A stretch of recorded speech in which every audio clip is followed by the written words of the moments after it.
What was the significance of the temple veil being torn in two when Jesus died?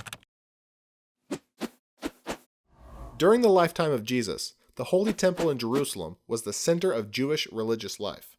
The temple was the place where animal sacrifices were carried out and worship according to the law of Moses was followed faithfully. Hebrews 9:1-9 tells us that in the temple a veil separated the Holy of Holies, the earthly dwelling place of God's presence, from the rest of the temple where men dwelt. This signified that man was separated from God by sin. Only the high priest was permitted to pass beyond this veil once each year to enter into God's presence for all of Israel and make atonement for their sins. Solomon's temple was 30 cubits high, but Herod had increased the height to 40 cubits, according to the writings of Josephus, a first-century Jewish historian. There is uncertainty as to the exact measurement of a cubit, but it is safe to assume that the veil was somewhere near 60 feet high. An early Jewish tradition says that the veil was about 4 inches thick, but the Bible does not confirm that measurement. The book of Exodus teaches that the thick veil was fashioned from blue, purple, and scarlet material and fine-twisted linen.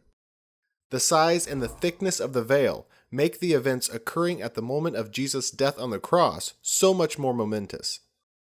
And when Jesus had cried out again in a loud voice, he gave up his spirit. At that moment, the curtain of the temple was torn in two from top to bottom. So, what do we make of this? What significance does this torn veil have for us today? Above all, the tearing of the veil at the moment of Jesus' death dramatically symbolized that his sacrifice, the shedding of his own blood, was a sufficient atonement for sins. It signified that now the only way into the Holy of Holies was open for all people, for all time, both Jew and Gentile. When Jesus died, the veil was torn, and God moved out of that place never again to dwell in a temple made with hands. God was through with that temple and its religious system, and the temple and Jerusalem were left desolate, destroyed by the Romans in AD 70, just as Jesus prophesied in Luke 13:35. As long as the temple stood, it signified the continuation of the Old Covenant.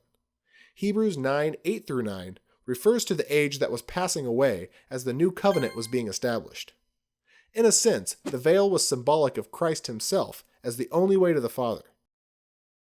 This is indicated by the fact that the high priest had to enter the Holy of Holies through the veil. Now, Christ is our superior high priest, and as believers in his finished work, we partake of his better priesthood. We can now enter the Holy of Holies through him.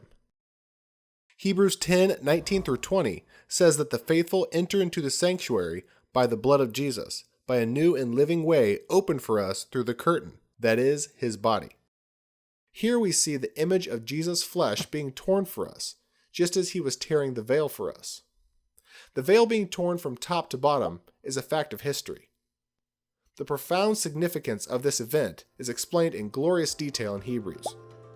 The things of the temple were shadows of things to come, and they all ultimately point us to Jesus Christ. He was the veil to the Holy of Holies, and through his death, the faithful now have free access to God. The veil in the temple was a constant reminder that sin renders humanity unfit for the presence of God. The fact that the sin offering was offered annually and countless other sacrifices repeated daily showed graphically that sin could not be truly atoned for or erased by mere animal sacrifices. Jesus Christ, through his death, has removed the barriers between God and man, and now we may approach him with confidence and boldness. Got questions? The Bible has answers, and we'll help you find them.